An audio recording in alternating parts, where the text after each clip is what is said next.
The shuttle doors slid open with a hiss that echoed across the metallic causeway of the Galactic Proving Nexus.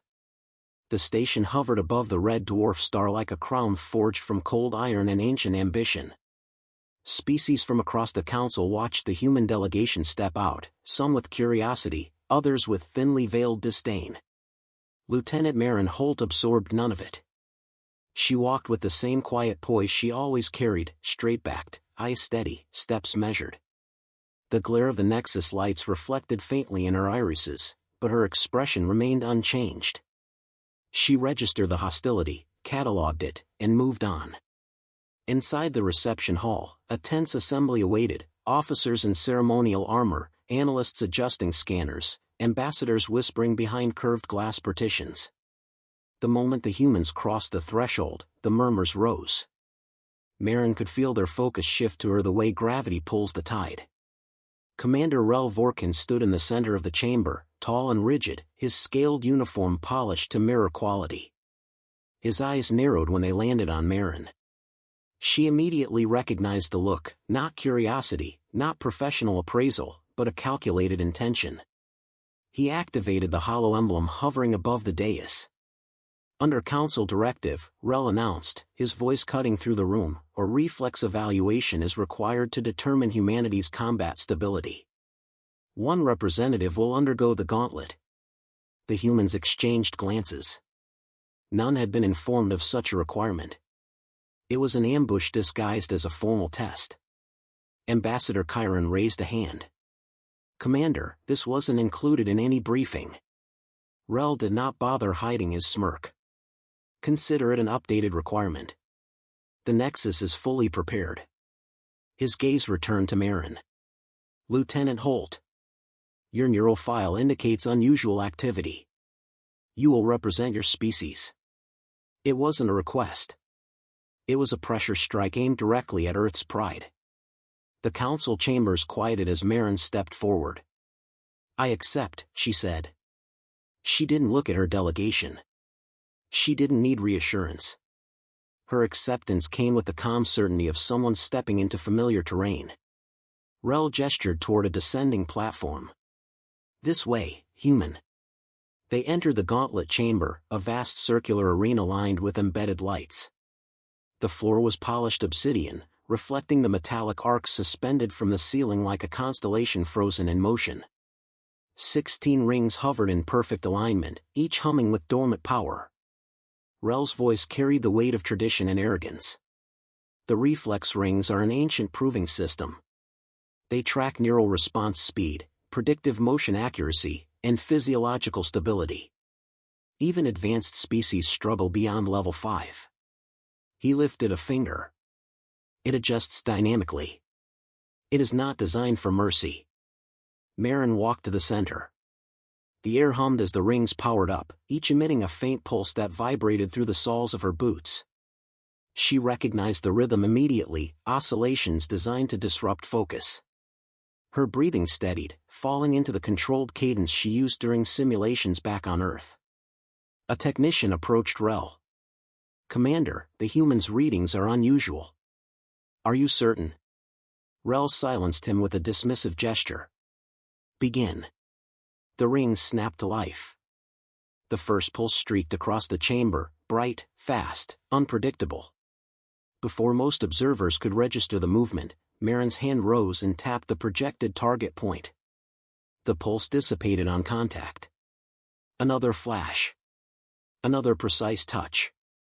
Gasps spread through the observation decks as rings accelerated through their first patterns. Maren tracked them with effortless focus. Her movements were clean, economical, no wasted energy, no hesitation. Rel leaned forward. Level 2. The rings shifted positions, arcs rotating, pulses intensifying. Maren stepped lightly, not rushing, but adjusting her footing as if she knew where the next target would appear before the system rendered it. When the pulse emerged, her hand met it instantly. Level 3, Rel ordered, voice sharpening. The lighting dimmed as the gauntlet adapted. Pulses now emerged at randomized intervals, changing angles mid-flight, bending trajectories. Maren moved faster, still controlled, still grounded, but with heightened intensity. She tapped pulse after pulse, maintaining perfect accuracy. A Zyran ambassador whispered, "She's predicting them. That shouldn't be possible."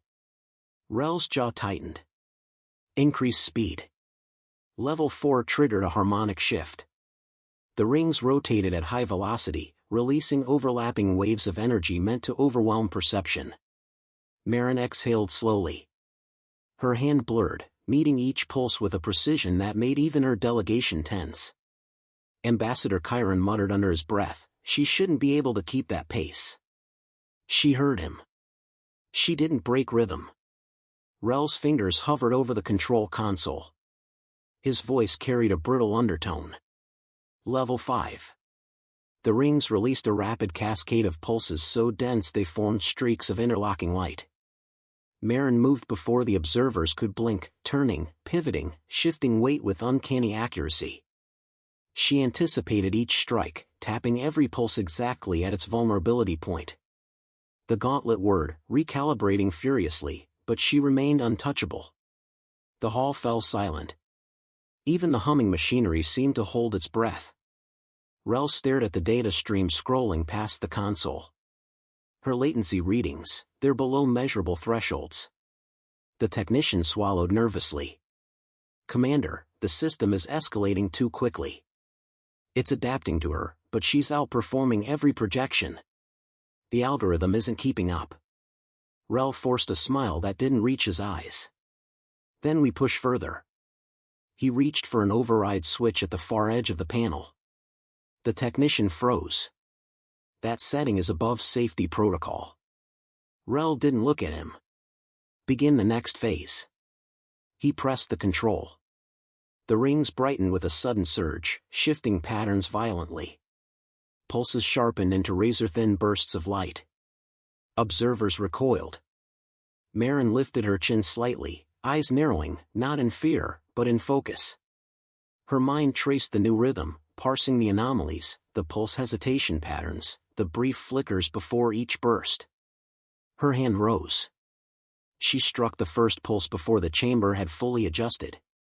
The second pulse met her palm with perfect timing. The third vanished under her fingertips. A shiver moved through the chamber. One ambassador whispered, "She's not reacting, she's ahead of it." Maren felt the shift in the system, the desperation in its recalibration cycle. She sensed it attempting unpredictability, but she pressed forward, stepping into the rhythm rather than against it.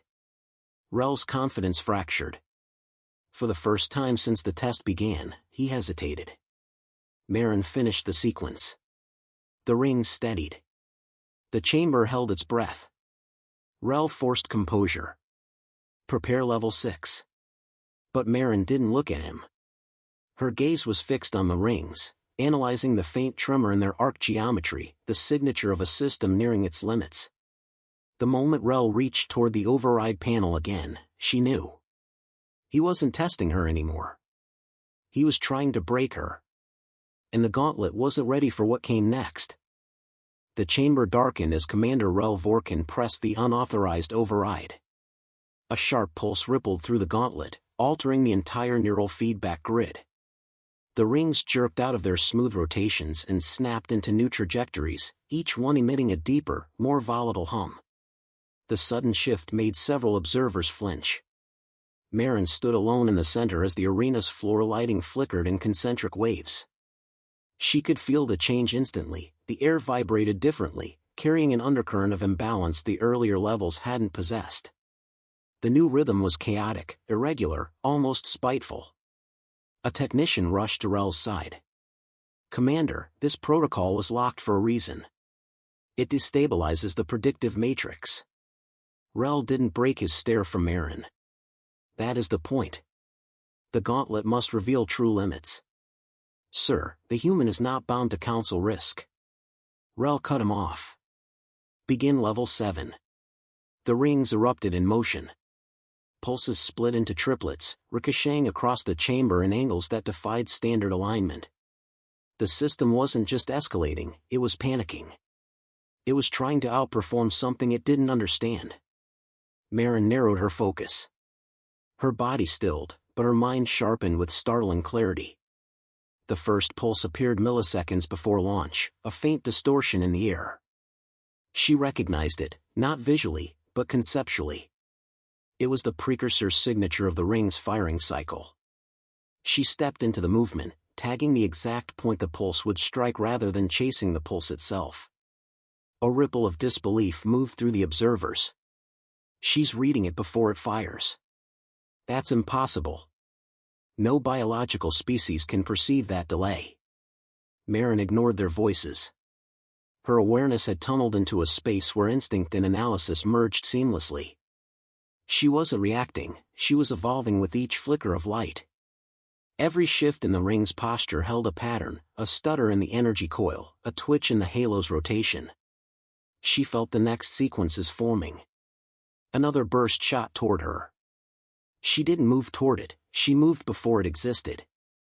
Her fingers grazed its predicted path, neutralizing it with effortless accuracy. Rel's expression fractured into alarm. "Increase randomness," he ordered. The technician shook his head. "The system is already exceeding safety load." "Do it." The rings flickered violently. Their halos distorted into elongated shapes as the gauntlet attempted to break its own limiters. The predictive matrix scrambled, layering contradictory firing solutions. Pulses now emerged from blind angles, appearing without warning. But to Maren, each anomaly was simply another line in the pattern. Her foot slid half an inch, positioning her center of gravity precisely. The next 3 pulses materialized in less than a heartbeat. Her hands traced a fluid, synchronized arc, 1, 2, 3, each tap dissolving a pulse that should have been unavoidable. The chamber stirred with a new emotion, fear. A Zyran tactician murmured, "She's outpacing the algorithm. The gauntlet can't compute her movements." Another officer whispered, "The human's predictive horizon is surpassing system recalculation speed." Maren heard none of it. Her attention was deep inside the shifting geometry of the rings. She mapped their oscillations, their frequency spikes, the slight delays in their angular momentum. Everything fed into an internal simulation unfolding at blistering pace. Rel slammed his hand on the console. "Level 8. His voice cracked. "Now." The rings snapped apart and reformed into a new configuration, forming a star-shaped alignment that hadn't been used in centuries. The energy output skyrocketed. Alarms immediately began to pulse along the outer walls. The technician stepped back from the console. "Sir, the system isn't calibrated for this sequence. If we continue escalation, the rings will collapse." Rel hissed through clenched teeth, "She will fail before then." The rings spun so fast that their edges blurred into silver discs streaked with unstable sparks. A single misstep here would be fatal. The gauntlet wasn't playing anymore, it was fighting for survival against its own participant. Maren inhaled slowly. The chamber blurred, then sharpened into absolute clarity. Every microsecond stretched just enough for her to glimpse the tiniest distortions, the pre-firing shimmer, the coil contraction, the magnetic pulse's infant spark. She aligned her rhythm with the rings, not resisting, but synchronizing with their panic. A pulse detonated from the highest ring, bending downward. Maren's left hand rose before the burst completed its path. Her fingers brushed the weak point, extinguishing it with surgical precision. 2 more pulses fired simultaneously from opposite sides, weaving through each other. Maren pivoted, tagging both sequences in a single continuous motion. Her breathing was steady. Her movements contained a quiet ferocity, too controlled to be frantic, too fast to be natural. The gauntlet trembled. The rings misaligned. Their firing paths faltered. They attempted to self-correct but couldn't compute the human in their center. For the first time in its ancient existence, the reflex system was behind, running on outdated predictions, scrambling to adapt. The technician stared in horror at the data readout. "Commander, the gauntlet's neural matrix is desynchronizing. She's overwhelming the algorithm." Rel's claws dug into the console. "That is not possible." Maren sensed the system's hesitation. It wasn't a programmed pause, it was a computational failure. The gauntlet was losing coherence. She stepped forward into the next pulse before the ring completed its firing line. By the time the system registered her movement, she had already neutralized the burst. The chamber erupted with strained metal groans. Sparks rained from an overhead emitter. For a moment, the lights flickered, plunging the room into a stuttering half-dark. A Karai admiral whispered, "Is this her limit?" "No," another replied. "It's the rings." Rel's confidence collapsed under the weight of that truth. He stared at Maren as if seeing her for the first time, not as an opponent, but as something the council had never prepared for. Maren swept aside the final pulse of the sequence. The rings fell still, their usual recalibration pause dragged out longer than it should have. Systems struggled to process the data they'd collected, data that made no sense. Rel's hand trembled as he hovered over the last override, one so extreme that even the console flickered red in protest. "Commander," the technician whispered. "If you activate that sequence, the rings will overload." Rel's voice shook with anger and fear. "She cannot be allowed to disrupt the hierarchy." He slammed the override. The chamber roared as the rings ignited into a blinding lattice of white fire. Heat shimmer rippled across the floor. The gauntlet had entered its forbidden state. Maren raised her head. Her expression remained calm, but her eyes had shifted, clearer, sharper, aware. She watched the rings gather energy they were never meant to channel. A quiet realization dawned across her features. She finally understood the system's core flaw. Her voice carried across the trembling arena. "Now I understand." The rings fired their first overload pulse. And the gauntlet realized it had provoked something far beyond its design. The overload pulse detonated with a crack that shook the entire chamber. Light flooded the arena in blinding waves as the rings launched into a cycle no living being was meant to witness. Their halos stretched into elongated arcs, glowing white-hot, vibrating with a frequency that made the floor ripple beneath Maren's boots. Observers shielded their eyes. Engineers ran for emergency stations. The technician nearest Commander Rel shouted over the rising roar. "Commander, the rings cannot sustain this load." Rel didn't answer. His eyes were locked on Maren, on the human standing at the center of a storm designed to annihilate her. The second pulse erupted. It snapped through the air in a jagged streak that would have sliced through armor. Maren moved before its trajectory completed. She stepped into its path, not toward the visible pulse, but toward the distortion that preceded it. Her hand met the pulse's core and dispersed it in a burst of faint sparks. Gasps filled the chamber. Another pulse materialized at her side, fused with a secondary wave that curved unexpectedly. Maren pivoted, tagging the first target with her right hand and catching the second with a soft tap from her left. The movements were seamless, no hesitation, no panic. The system registered her responses too late. The algorithm stuttered. Rings recalibrated with frantic speed, unable to determine how she anticipated their attacks. Their structure flickered as if reality around them had begun to warp. Magnetic coils whined under the strain. A deep metallic groan echoed through the chamber. The technician stared at the console readout, his voice trembling. "Commander, she's outpacing the overload sequence. The projections don't match any biological parameters." Rel's expression twisted, disbelief edging into fear. "Increase the cycle. We're beyond maximum. Do it." The overload accelerated. Rings spiraled into a configuration resembling a collapsing star. Light condensed at their centers, forming pulses that throbbed with unstable energy. The chamber trembled. Dust lifted off the floor in tiny levitating grains. The third pulse volley launched. 8 pulses came at once, some straight, some curved, some oscillating mid-flight. They should have been impossible to follow. Even the drones responsible for recording impact trajectories lost tracking. The data streams blurred into meaningless static. But Maren saw everything in absolute clarity. The room slowed, not literally, but perceptually. Her awareness expanded until each ring was a point in her mental map, each pulse a predictable consequence, each flicker of light a clue. She felt the algorithm attempting to surprise her, felt the hesitation in its failing logic, felt its confusion. It was no longer a test. It was a machine drowning in its own calculations. She stepped forward, catching 3 pulses in swift succession. Her hands sliced the space between them with surgical precision. She rotated, tagging a 4th behind her, then bent slightly to reach a 5th that skimmed dangerously low. 2 pulses remained. They fired simultaneously.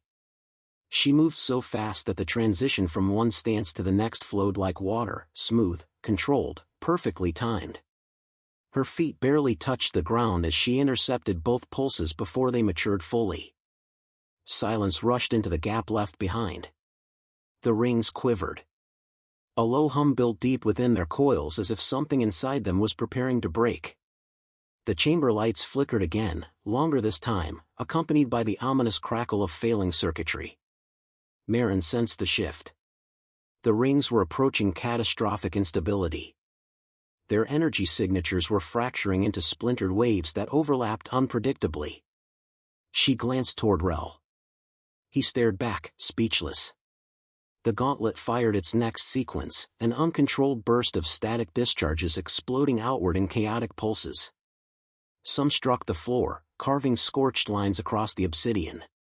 Others ricocheted across the arena, warping the air. Maren moved through the storm as if she were walking through rain. Her hands glided through the air, disarming each pulse one after another. Every motion felt guided, inevitable. There was no resistance in her body, no strain in her breath. Then came the final trigger. The rings collapsed inward, drawn toward an unseen gravitational point.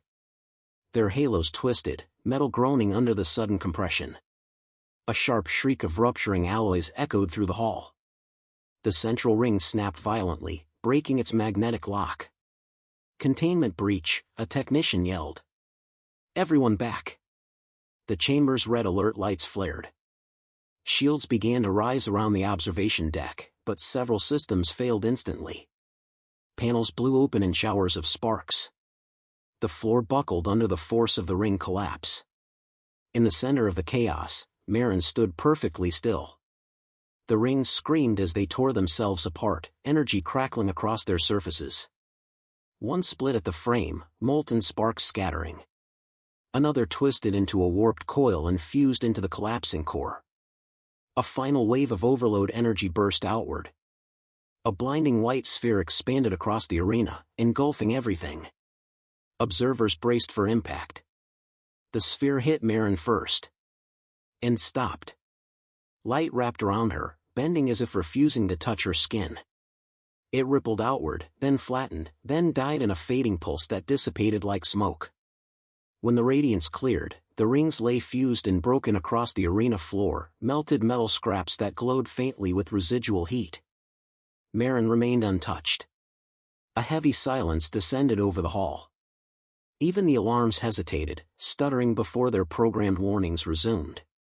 Rel staggered back from the console, staring at the ruins of a testing system older than several civilizations. "This cannot be," he whispered. Maren lifted her eyes toward him. Her voice was steady, not triumphant, simply true. "You wanted my limits," she said. "But the rings found theirs first." The technician beside Rel exhaled in stunned disbelief. "Commander, she didn't react faster than the rings. She bypassed the predictive framework." Rel turned toward him, eyes hollow. "Humans are not capable of this." "Apparently," the technician said softly, "they are." Around the chamber, council ambassadors exchanged frantic whispers. Some looked terrified. Others looked thoughtful. A few looked as if a new era had just begun, and they weren't sure if they were ready for it. Ambassador Chiron stepped forward, voice hushed. "Lieutenant, how did you predict the overload sequence?" Maren walked toward the exit, her boots tapping quietly against the cracked floor. She paused at the shattered threshold, glancing back once. "Earth adapts," she said. And then she left the gauntlet behind, walking calmly through the fractured silence she had created, leaving the galaxy to reconsider everything it thought it understood about her species. The gauntlet chamber was sealed for emergency recalibration, yet the echoes of the overload still vibrated faintly through the Nexus. Crews worked in staggered shifts, hauling out fused metal fragments that once formed the Council's most prestigious testing system. The rings, symbols of alien superiority, now lay in twisted heaps behind blast barriers. Maren walked down the central corridor toward the Council assembly, her pace steady, expression unreadable. The humans who accompanied her remained several steps back. They understood instinctively that this meeting was not theirs to lead. As she approached the chamber doors, they parted with a deep mechanical groan. Hundreds of eyes turned toward her at once, ambassadors, military officials, strategists, and analysts from dozens of species. The silence was heavy, sharp with unease. Counselor Threx Varen, a towering figure draped in layered crystalline attire, struck the ceremonial platform with his staff. "Lieutenant Maren Holt," he said, "step forward." Maren did. "Your performance in the gauntlet has raised questions of significant magnitude," Threx continued. "The reflex rings have never failed. They have never reached structural collapse. And yet you stand here without injury." Another counselor leaned forward, voice trembling. "We must understand how this happened." Maren met their gazes, calm and precise. The gauntlet wasn't designed for what it encountered. Rel, positioned off to the side, stiffened at her words. His uniform was still scorched from the console explosion. A thin bandage wrapped around one arm, though his wounds were more internal than physical. He stepped forward. Human reflexes cannot outpace quantum-accelerated predictions. The rings do not rely on guesswork. They compute future trajectories based on biological and environmental data. No one can override that calculation. Maren tilted her head slightly. "Then why were they adapting to me?" A murmur rippled through the assembly. She continued, "Every level increased because the system identified patterns it couldn't reconcile. It kept trying to correct its projections. But the delay between prediction and execution widened. The rings were chasing a moving variable they didn't know how to measure." Threx narrowed his eyes. "And that variable was you?" "No," Maren replied. "That variable was evolution." The chamber erupted in low chatter, some fearful, some fascinated. A counselor with silver tendrils spoke up. "Explain your meaning." Maren took a breath, not out of nervousness, but to ensure clarity. "Systems built on assumptions fail when confronted with data outside their model. The gauntlet functioned under rules that species share predictable response patterns. Humans don't fit that design because our neural systems prioritize adaptation over replication." "You speak in riddles," Threx snapped. "Adaptation," Maren repeated calmly. "We don't respond the same way twice. You expected consistency. The rings expected predictability. When neither found it, the system collapsed." Rel's eyes burned with frustration. "You're implying the fault lies with the gauntlet, not your unnatural abilities." Maren met his gaze. "I'm stating exactly that." Gasps echoed across the chamber. Rel's posture stiffened, but he didn't step forward again. His authority had already fractured. Counselor Jiren, a calm voice among the storm, lifted her hand.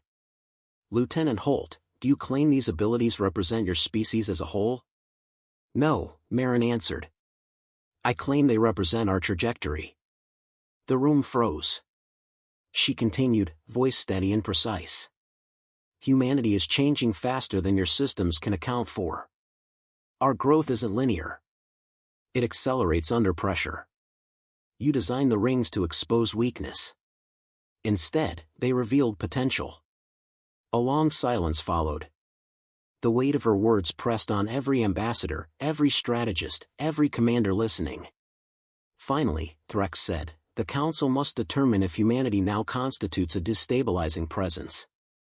Ambassador Chiron stepped forward. "A destabilizing presence?" "Lieutenant Holt survived your attempt to break her. If anything is destabilizing, it is your unwillingness to confront your fear." Threx turned sharply. "Human aggression has always been a concern. Today proved that humans possess abilities we did not predict." Maren spoke before Chiron could retort. fear of the unknown is not evidence of aggression. Threx hesitated. Rel stepped closer, voice sharp. The rings are a weapon in the wrong hands. If humans can outmatch them, what else might they surpass? Maren didn't look at him when she answered. Whatever challenges us. A quiet sincerity undercut her words, not arrogance, not threat, simply truth. Counselor Jiren addressed the assembly. We must determine humanity's place in military classification. The destruction of the rings, though accidental, demonstrates a need to reassess human capability. A voting protocol shimmered across the central holotable. Symbols for each species glowed faintly. Before any could cast their decision, an unexpected voice broke in. Calvis, a seasoned strategist known for precision above politics. I propose, Calvis said, that rather than fear this development, we learn from it. Threx frowned. Explain. Lieutenant Holt did not use violence. She used understanding. She adapted beyond our systems. We have spent centuries refining the gauntlet but never questioned whether it still measured progress. Humanity exposed that oversight. Several ambassadors exchanged thoughtful glances. Calvis continued, Earth should be invited to collaborate on designing the next generation of reflex testing technologies. Their insight may advance our entire defense network. Rel's face darkened. This is absurd. She nearly destroyed the Nexus. The Nexus survived, Calvis replied. It is our certainty that failed. The room fell into contemplative silence. Threx looked at Maren. And what would humanity gain from such collaboration? Maren answered without hesitation. Perspective. Perspective? Threx repeated. Shared knowledge, she clarified. Mutual understanding. If you seek stability, it won't come from suppressing unique capabilities. It will come from integrating them. The chamber grew still again, but the stillness was different now, thoughtful rather than hostile. Threx finally raised his staff. The council will vote. One by one, species cast their decisions. Symbols flared across the holotable, green for approval, red for rejection. The ratio was not immediate, but it shifted quickly. Green. Another green. A third. A fourth. Even species known for rigid hierarchy voted in favor of collaboration. At last, Threx lowered his staff. The Council recognizes humanity as a Tier 1 developmental combat species and approves joint research on adaptive reflex technologies. The announcement resonated through the chamber like the aftershock of a seismic shift. Rel stepped back, stunned. Everything he had engineered had led to the opposite outcome. Threx addressed Maren directly. Lieutenant Holt, consider this a formal request. Will Earth accept this partnership? Maren regarded the assembly, species that had doubted her, feared her, challenged her. Species now willing to learn. Yes, she said. Earth will participate. The council bowed their heads in acknowledgement. The approval tone echoed through the hall. As Maren turned to leave, a young officer from a distant species called out, Lieutenant, what should we expect from humanity in the future? Maren paused at the threshold. She didn't raise her voice. She didn't need to. Evolution, she said. And cooperation, if you're willing. Then she stepped into the corridor, leaving the council with a future they had not anticipated but could no longer deny.